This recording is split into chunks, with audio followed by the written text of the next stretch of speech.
People often see the sketchbooks, the classes, the Instagram numbers and assume that it all came together easily. But the truth is, my path as a creative has been anything but straightforward. I want to thank Skillshare for sponsoring today's video. Hi, I'm Omar Wynne. I'm a sketchbook artist, illustrator, author and educator, and I've been in the art and design industry for over 25 years. Stay till the end as I will be sharing 5 lessons I wish I'd known earlier that might help you stay the course in your own creative journey. Now, I want to be completely honest with you from the start. Yes, I did go to art school and I studied illustration, and in my 20s I worked as a freelance illustrator for over 8 years. But there is a part that most people don't see. I was completely burnt out. When my son was born, I was totally exhausted, creatively drained and emotionally overwhelmed. I came very close to having a breakdown. What followed was an 8-year gap, and in those 8 years I barely made any art. I honestly thought I had lost all creativity and that spark was gone. So if you are sitting there thinking I'm too late, or I've been away from my art for too long to get serious about it, please know that I have been there, and I am here to tell you it is absolutely possible to return, to rebuild and even thrive on your own terms. And that's why I wanted to make this video, because it's easy to look at where someone is right now and not realise what it took to get there. And I don't want to gloss over the hard parts. I think they matter just as much as the highlights that many of you are probably familiar with. So I want to share my story honestly, from my early days as a child who didn't speak English to art school, my career pivots, motherhood, burnout, and starting again almost from scratch. My hope is by hearing what I went through, you are going to feel a little less alone on your own creative path and a little bit more confident that you can build something beautiful too. So I'm actually an immigrant from Burma or Myanmar, and I moved to the UK when I was 5 and I didn't speak a single word of English. School was really hard for me. The reading, writing and comprehension was a total struggle, and I had to have special classes until I was 10 or 11. So today I would probably be classed as having special educational needs, because it just took me a long time to process everything. But art, even back then, was my lifeline, because I was able to draw what I couldn't express with words. So drawing was already an early form of communication. It was how I would show my teachers that I understood the story of Christmas by drawing the 3 wise men, or saying that I had been in a car and went to the beach if I had visited my family in Blackpool, for example. So I was a pretty hard-working student at school, but art was always my best and favourite subject. And despite quite a lot of hesitation, my parents did support me when I applied to do a foundation course at the Cambridge School of Art. And then after that, I went on to study graphic design and advertising at what is now Buckinghamshire New University. And I did really well. We looked at things like copywriting, page layout, typography, and also art direction. But a key turning point came when the head of advertising, called Dave Morris, who was very well regarded in the industry, told me that he thought I had great ideas, fantastic concepts, but he felt that I would actually struggle in the real advertising world, in the industry, due to my personality, because I was quite quiet and laid back. And that conversation helped me to realise that advertising was not a right fit for me. Graphic design wasn't either. The valuable lesson Dave was able to give me was aim to get an emotional reaction from your work, whether it was through images or words, and I am still able to carry that with me.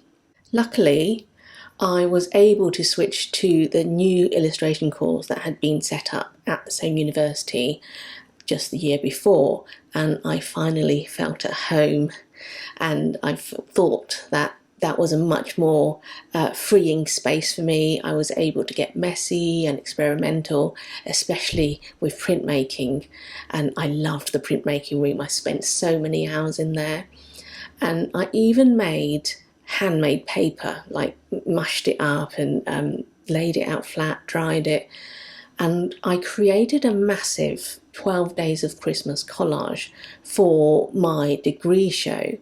And when I was exhibiting at the New Designers graduate show in London, a greetings card company called Woodmanston spotted it, and they offered me my first deal. It was to turn 3 of those illustrations into greetings cards.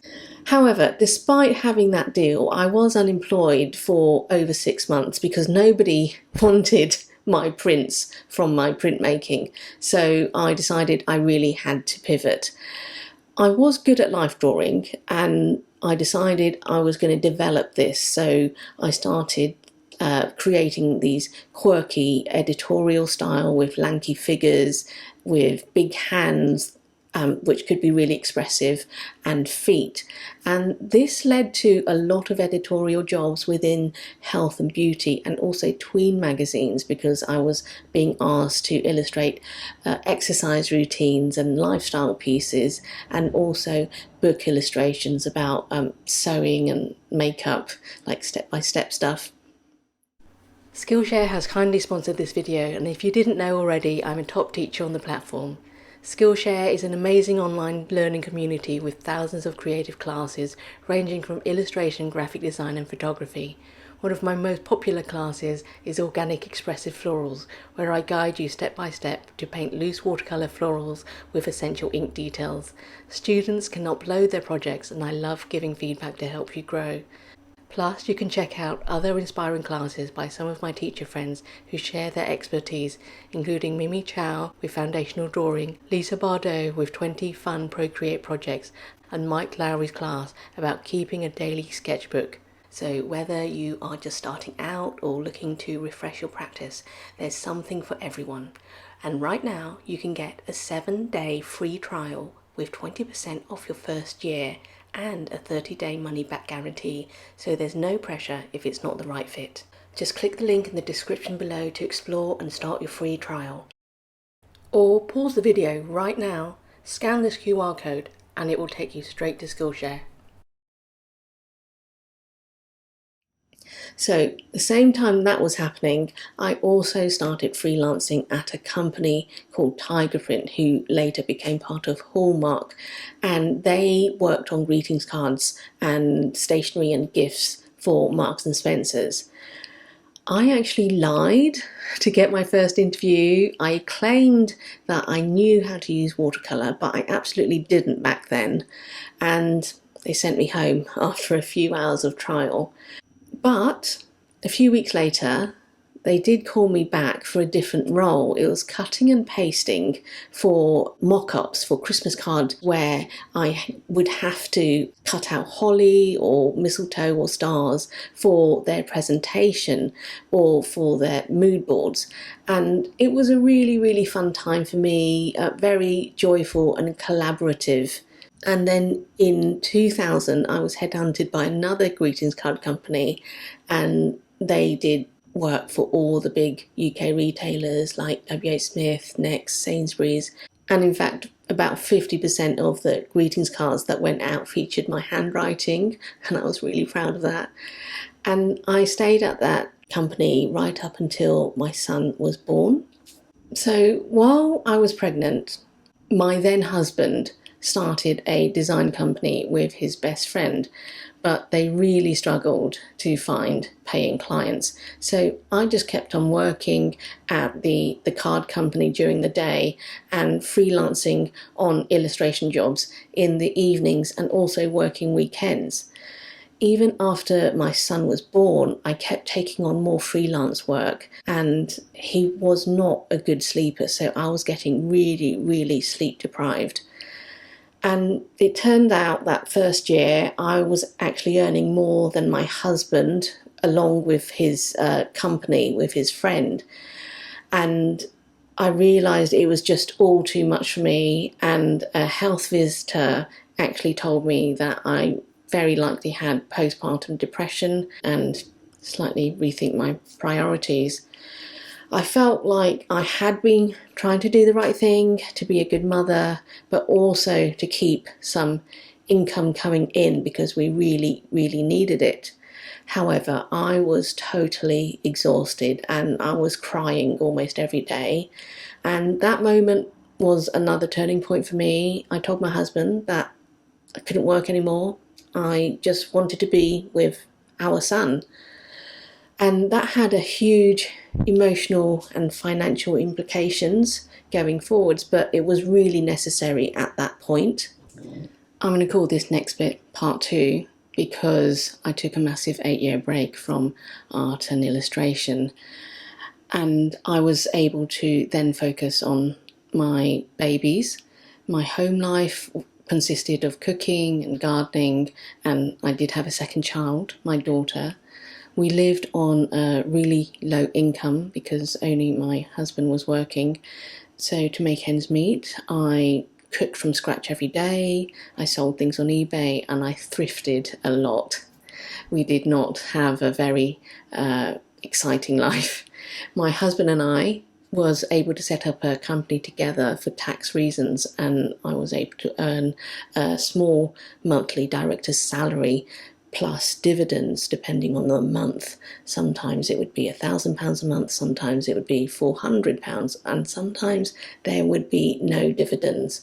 And I just had to learn to live with whatever we were able to earn that month. However, when my daughter started nursery, I was able to get a few more hours to myself, and I began uploading old illustrations from my greetings card portfolio to Shutterstock, and that is an image bank. I learned after a while that I could create themed drawings, or doodles as they were called, on various subjects such as communication or medical, and I was able to sell these too. And this brought in a little bit of money, but it was very creatively soul draining for me. I soon discovered there was an online course that had just started up called Make Art That Sells, and it focused on art licensing. It cost £380, and back then it was an astronomical figure for me, and my husband just did not like this idea at all. He thought it was going to be a waste of time and money, but I saved up that money from my Shutterstock income, and I was able to enroll in the fall of 2013. That autumn, when I took that course, everything changed. Not because it brought instant success, but because, first of all, it pushed me out of my comfort zone. Remember, I hadn't been in the industry for 8 years, so I was forced to relearn the updated Photoshop and Illustrator programs, and having to work to deadlines made me a lot more accountable with the childcare, and I had to start organising myself better. But the greatest thing was it connected me to a community of artists who are now some of my best friends in the world. I also started to document my progress in a blog, and I signed up for part 2 of the course. And the artwork that I created was uploaded to my first ever free Squarespace website. Because of that, I was even able to attract a licensing agent and committed to attending the Certex Art Licensing Show in New York. Again, this was a huge financial leap for me. However, at the same time, my marriage was becoming increasingly unhappy. Working from home together created a lot of tension. Because I wasn't making any money from licensing or teaching on Skillshare yet, I was only getting money from those doodles and Shutterstock, so the pressure at home kept building. There was a lot of resentment involved.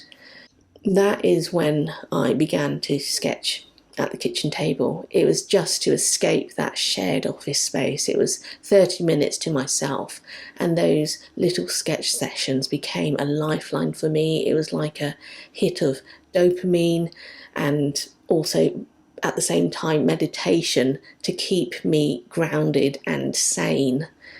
It was my safe space during a very turbulent time. I do have a specific video about this sketchbook journey, which I will link in the description below. So after that trip to Surtex in New York, things got progressively worse, and later on in the summer I had an argument with my husband in the south of France. I asked for a separation. It was the ridiculous argument over apricots and water, but it really was the last straw for me. Back in the UK, he was living in the family home, so I used to just sleep in the office floor, in this office floor. When he told me something else, I then asked for a full divorce. I had no plan, no savings. It was very sudden, and he removed me as a company director within a month, so I lost that small income as well. All I had were my Shutterstock earnings and 2 children to support. And that winter was especially hard because I developed pneumonia from working really long hours to get my art business off the ground. However, there was a silver lining. I began to attract paid work from food brands. I was picking up a lot of packaging and illustration jobs for clients with real budgets, as in good money. That first year as a single parent, I made £14,000, and we managed to survive on that. And the next year, I was able to double it to £28,000. It was still a really, really intense period because my son was entering his teens. We didn't realise he had ADHD, so he was getting into a lot of trouble at school, and my daughter was still really, really young. And I still didn't have any kind of financial safety net. I sometimes think I could have just gone to work in a supermarket. Perhaps it would have been easier. I definitely lived in scarcity mode. I was always trying to chase money for safe income. I received very little support. I got tiny allowance as a single parent from the government, and their father gave nothing. To stay afloat, I often used to work 12 hours a day, late into the night, after the kids went to bed, and it was incredibly exhausting, but it was my choice, and I was trying to build something that I believed in. Again, the silver lining was people were at least connecting with my sketchbooks and food illustrations, so I decided to create a Skillshare class, and that first class was about food illustration, which did really well. So it encouraged me to make more Skillshare classes. Luckily, the ideas never stopped because my sketchbooks were full of watercolour techniques that people wanted me to share. So teaching wasn't part of the plan, but I realised I really loved it, and people were responding very well to my no-nonsense, imperfect waffle, but real approach. Looking back on all of this, from the burnout and rebuilding and branding to being a single parent chasing freelance work late into the night, I realised how much of that journey has shaped who I am right now. It wasn't quick, it wasn't smooth, and it definitely wasn't always clear where it was leading. But every challenge and every hurdle has taught me something, and if you're on your own creative path, maybe trying to take your art more seriously or wondering if you can make a living from it, then I want to share 5 things I've learned along the way. These are the lessons I wish someone had told me when I was starting over, very scared and unsure. First of all, redefine what success means and let it evolve. Success isn't a fixed number, it's a feeling of fulfillment. For years, I chased a specific income goal, believing it would bring safety and satisfaction. But even when I reached and passed that goal, it never felt like enough. Over time, I have been able to redefine what success means. It means joy and freedom and creative connection, and for me, travel. I might earn a little less now, but I am doing what I love, meeting incredible artists, and this year I'm going to Barcelona and Berlin and Dubrovnik and Poland and Wales, all because of my art. A detour might be a blessing in disguise. Not everything you fail at is a failure. When I went to New York, and it pushed me on the brink of burnout, I realised licensing wasn't for me. But that experience redirected me towards teaching and travel, both of which brought me deeper joy and connection. So what felt like rejection actually opened the door to the life I lead now. Don't underestimate what your creativity can become.